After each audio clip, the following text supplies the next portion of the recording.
नमस्कार दोस्तों, आप सभी का आपके अपने YouTube channel DL study classes के प्लेटफॉर्म में बहुत स्वागत है। दोस्तों, आज हम रीजनिंग का प्रैक्टिस सेट करेंगे और रीजनिंग के इन सभी प्रैक्टिस सेट में उन्हीं क्वेश्चनों को सम्मिलित किया जा रहा है जो कि आपके SSC GD, MTS, CGL, CHSL और आरपीएफ के एग्जाम में पूछे गए हैं और रिपीटेड क्वेश्चन हैं। तो जाके आप लोग रीजनिंग के इन सभी प्रैक्टिस सेट को एक बार जरूर देखिए ताकि आपको एग्जाम में क्वेश्चन को हल करने में आसानी हो और पता चल सके कि किस प्रकार के रीजनिंग क्वेश्चन हमारे एग्जाम में पूछे जाते हैं। दोस्तों, जो है आपका रीजनिंग सब्जेक्ट है, यह आपका प्रैक्टिस का विषय है। रीजनिंग को आप जितना ही अधिक प्रैक्टिस करेंगे, रीजनिंग आपको उतना ही अधिक आसान लगने लगेगा और आप कम से कम समय में एग्जाम में रीजनिंग क्वेश्चनों को हल कर पाएंगे। तो चलिए बिना देरी किए हुए अपने क्वेश्चन को आगे बढ़ते हैं। सबसे पहला क्वेश्चन दिया गया है कि दर्पण में देखी गई घड़ी 3:15 बजे का समय दिखाती है, तो घड़ी में सही समय क्या है। बता रहा है कि जब हम घड़ी को दर्पण में देखते हैं तो घड़ी का समय बताता है 3:15 यानी कि 3:15। तो बोल रहा है कि सही समय क्या है। तो इस प्रकार का जब भी क्वेश्चन आपको दिखे तो कुछ नहीं करना है। जब दर्पण में आपका समय देखा जाए और बोला जाए कि सही समय बताइए, तो कुछ नहीं करना है। आपको 11:60 में से जो समय बोला है यानी कि 3:15 यानी कि 3:15 उसे हम घटा देंगे। तो घटाएंगे तो क्या होगा, 60 में 15 जाएगा, बचेगा 45 और आपका 11 में 3 जाएगा, बचेगा आपका 8। तो 8:45 का करेक्ट आंसर हो जाएगा। यानी कि जब दर्पण में देखते हैं तो 3:15 बजे दिखाता है, लेकिन उसका सही समय क्या होता है, तो सही समय उसका 8:45 हो रहा है। तो ऑप्शन नंबर बी में दिया गया है, इसे इसका option number B correct answer हो जाएगा। अगला दिया गया है, यह क्वेश्चन आपका कैलेंडर से है कि 11 फरवरी 2019 को सोमवार था, तो 15 मार्च 2019 को कौन सा दिन होगा। इस प्रकार क्वेश्चन जब भी आपको दिखे तो आपको देखना है कि क्या फरवरी आपका जो 2019 है यह लीप वर्ष है या नहीं है।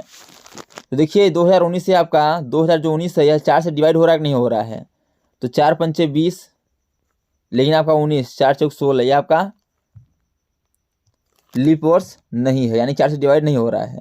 तो जब 4 से डिवाइड नहीं हो रहा है तो हमारा फरवरी में कितने दिन होगा, 28 दिन का होगा। तो बोला है कि 11 फरवरी को सोमवार, यानी कि जो 28 में से हम 11 घटा देंगे, यानी 11 फरवरी को बता दिया है। तो जब 11 28 में से घटा देंगे तो हमारा कितना बचेगा, 28 में से 11 घटा देंगे तो हमारा बचेगा 17 दिन हो गया आपका किसमें, तो 17 दिन हो गया आपका यह फरवरी माह में 17 दिन बचा। फिर बोला है कि 15 मार्च, यानी कि फरवरी के बाद क्या होता है, मार्च होता है, तो प्लस 15 कर देंगे, 15 मार्च टोटल हो जाएगा आपका 32 दिन। तो बोला है कि 2019 को कौन सा दिन होगा, यानी कि 15 मार्च 2019 को कौन सा दिन होगा।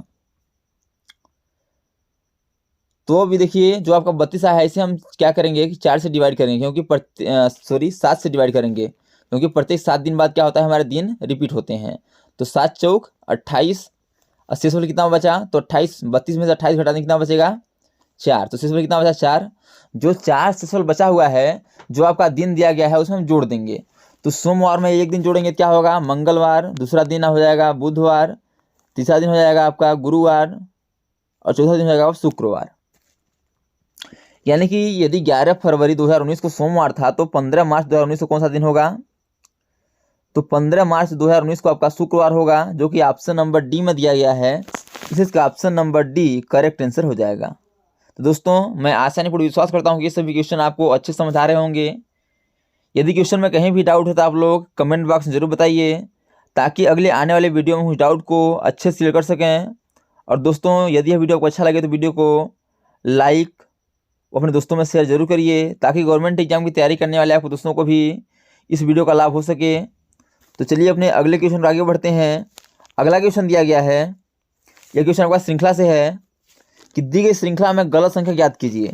आपको एक सीरीज दिख रहा होगा, 7 से 10 हुआ है यानी कि प्लस का 3 हुआ है, 10 से 12 हुआ है यानी 2 हुआ है प्लस का 2, फिर 12 से 14 हुआ है प्लस का 2 हुआ है, 14 से 17 हुआ है प्लस का 3 हुआ है, 17 से 19 हुआ है यानी प्लस का 2 हुआ है, 19 से 22 हुआ है प्लस का 3 हुआ है, और 22 से फिर 22 हुआ है प्लस का 0 हुआ है।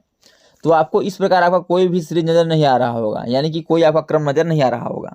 तो क्या करते हैं, जब इसमें कोई समझ नहीं आता है इस प्रकार से, तो क्या करते हैं, हम एक संख्या को छोड़ के हल करते हैं। देखिए एक संख्या का अंतर करके हल करेंगे तो 7 से 12 हुआ है, यानी प्लस का क्या हुआ है 5 हुआ है। 12 से 17 हुआ है, यानी प्लस का 5 हुआ है। 17 से 22 हुआ है, यानी प्लस का 5 हुआ है। अब क्या करेंगे, इन ऊपर वाले 10 से देखेंगे तो 10 से 14 हुआ है, यानी कि प्लस का 4 हुआ है। फिर 14 से 19 हो गया है, यानी क्या हुआ है, प्लस का 5 हुआ है। लेकिन यहाँ यदि हम प्लस का 4 कर देते हैं, प्लस का 4 करते हैं और 18 हो जाएगा, प्लस 4 कितना होगा 18 होगा। और फिर 18 में फिर हम प्लस 4 कर देंगे, क्या हो जाएगा 22 हो जाएगा। यानी कि बोला है कौन सा गलत है, तो इसके जहाँ पे यदि 18 होता तो हमारा जो 22 है ये भी हमारा बिल्कुल प्लस 4 करने पर हमारा ये आंसर आ जाता। तो बोला है गलत कौन सा है, तो गलत आपका 19 है, यहाँ 18 होना चाहिए। तो ऑप्शन नंबर जो सी है ये आपका गलत है, इसलिए इसका option number C correct answer हो जाएगा। अगला दिया गया है कि कुछ समीकरण एक विशेष प्रणाली के आधार पर हल किए गए हैं, उसी आधार पर अनुत्तरित समीकरण का सही उत्तर ज्ञात कीजिए। यदि 9 स्टार 7 बराबर 32, 13 स्टार 7 बराबर 120, 17 स्टार 9 बराबर 208, तो 19 स्टार 11 बराबर क्या होगा। तो जब भी आपको इस प्रकार क्वेश्चन दिखे, कुछ नहीं करना है आपको, स्टार है उसके जहाँ प्लस कर दीजिए, तो क्या हो जाएगा आपका, हो जाएगा आपका यह 16। क्या हो गया 16। अब फिर देखिए 9 और 7 के बीच अंतर कितना का है, तो इनके बीच का अंतर हम 9 में से 7 यदि घटा देंगे क्या है 2 का, तो इन्हें आपस में क्या करेंगे, जो 16 आया है उसमें 2 का गुणा करा देंगे, क्या हो जाएगा, यदि इन्हें आपस में हम गुणा करा देते हैं, आपस में गुणा करा देंगे क्या हो जाएगा 32, और 32 आपका यहाँ दिया गया है। सेम उसी प्रकार 13 और प्लस 7 जोड़ देंगे, क्या हो जाएगा आपका, 13 7 जोड़ेंगे क्या होगा 20 होगा। अब 13 और -7 कर देंगे, क्या होगा आपका 5। तो जो 5 हो रहा है इन्हें आपस में गुणा करा देंगे, क्या हो जाएगा 20 पंचे 120, और 120 आपका यहाँ दिया गया है। यानी हमें लॉजिक समझ आ गया है कि जो आपका संख्या दिया गया दोनों संख्या को जोड़ देंगे, और जोड़ने के बाद फिर दोनों संख्या का अंतर कर देंगे, अंतर करने के बाद जो संख्या प्राप्त होगी, तो जोड़ने के बाद जो संख्या प्राप्त हुई है उसमें गुणा करा देंगे, तो हमारा आंसर आ जाएगा। तो इसे भी देख लेते हैं, आपका 17 + 9 क्या हो जाएगा आपका, 17 + 9 करेंगे तो आपका हो जाएगा 26। क्या हो गया 26। अब 17 में से 9 घटा देंगे, क्या होगा आपका, 17 - 9 कर देंगे तो बचेगा 8। क्या बचेगा 8, और 26 × 8 कर देंगे, क्या हो जाएगा हमारा 208, जो 208 हमारा दिया गया है। तो हमें लॉजिक समझ आ गया है, उससे हम उसी लॉजिक से हम करेंगे 19 + 11 कर देंगे, क्या हो जाएगा आपका 20 हो जाएगा, क्या हो जाएगा आपका यह हो जाएगा आपका 30 हो जाएगा। अब फिर 19 और -11 कर देंगे तो क्या हो जाएगा 8, तो इन्हें आपस में गुणा करा देंगे, तो क्या हो जाएगा 30 × 8 = 240। 240 इस ऑप्शन में देखिए 240 आपका ऑप्शन नंबर डी में है, इसलिए इसका option number D correct answer हो जाएगा। अगला दिया गया है कि दी गई श्रृंखला में अगला संख्या क्या होगा। आपको एक सीरीज दिया गया है और बोला है कि इसमें अगला संख्या में क्या होगा बताना है। तो जिसे ध्यान से देखिए, 3 से 6 हुआ है, यानी प्लस का 3 हुआ है। 6 से 12 हुआ है, प्लस का 6 हुआ है। 12 से 15 हुआ है, प्लस का 3 हुआ है। 15 से 30 हुआ है, प्लस का 15 हुआ है। 30 से 33 हुआ है, प्लस का 3 हुआ है। तो आपको कोई इसमें सीक्वेंस नजर नहीं आ रहा है, 3 6 3 15 3, यानी कि इसमें कोई भी सीक्वेंस नजर नहीं आ रहा है। जब इस तरह की क्वेश्चन आपको दिखिए तो आपको कुछ नहीं करना है, हम इसे दूसरे लॉजिक से हल करेंगे। तो यदि हम इन्हें दूसरे लॉजिक से हल करते हैं,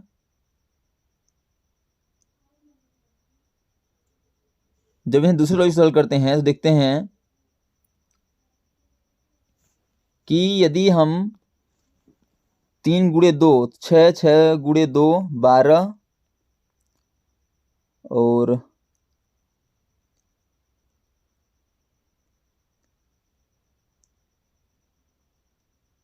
देखिए यदि हम क्या करते हैं,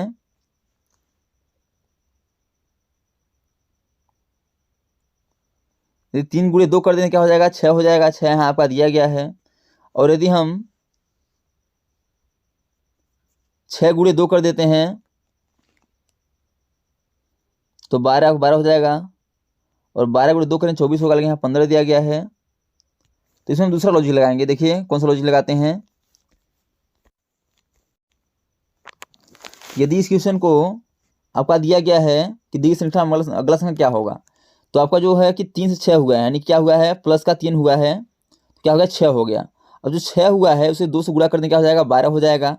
तो 12 आपका यहाँ दिया गया है। फिर क्या करेंगे, फिर 12 में +3 कर देंगे, क्या हो जाएगा 15 यहाँ दिया गया है। फिर करेंगे 15 × 2, जो संख्या दिया गया उसमें 2 गुणे कर देंगे, क्या हो जाएगा 30 हो जाएगा। फिर आपका +3 कर देंगे क्या हो जाएगा 33, और 33 में गुणे 2 कर देंगे क्या हो जाएगा हमारा 66। तो 66 किस ऑप्शन में, ऑप्शन नंबर ए में, इसे इसका option number A correct answer हो जाएगा। यानी इसमें लॉजिक क्या लगा रहे हैं हम, +3 गुणे 2, +3 गुणे 2, यानी कि +3 करने के बाद जो संख्या प्राप्त हो रही है उसमें गुणे 2 कर दे रहे हैं, और फिर +3 करने के बाद जो संख्या प्राप्त हो रही है उसमें गुणे 2 कर दे रहे हैं, तो हमारा आंसर आ जा रहा है। इसे इसका option number A correct answer हो जाएगा। तो दोस्तों thanks for watching this video. यह वीडियो आपको कैसा लगा कमेंट बॉक्स में जरूर बताइएगा, और इसी प्रकार के ऑल गवर्नमेंट एग्जाम में पूछे जाने वाले GK, GS, math, reasoning, Hindi, current affairs, solution संबंधी क्वेश्चनों को पाने के लिए हमारे यूट्यूब चैनल को लाइक, शेयर, सब्सक्राइब कर बेल आइकन को प्रेस करना भूलिएगा, ताकि जब भी नई वीडियो अपलोड हो सबसे पहले नोटिफिकेशन आप तक पहुँचे। तो आज तक के लिए इतना ही, मिलते हैं नेक्स्ट वीडियो में, तब तक के लिए जय हिंद, वंदे मातरम।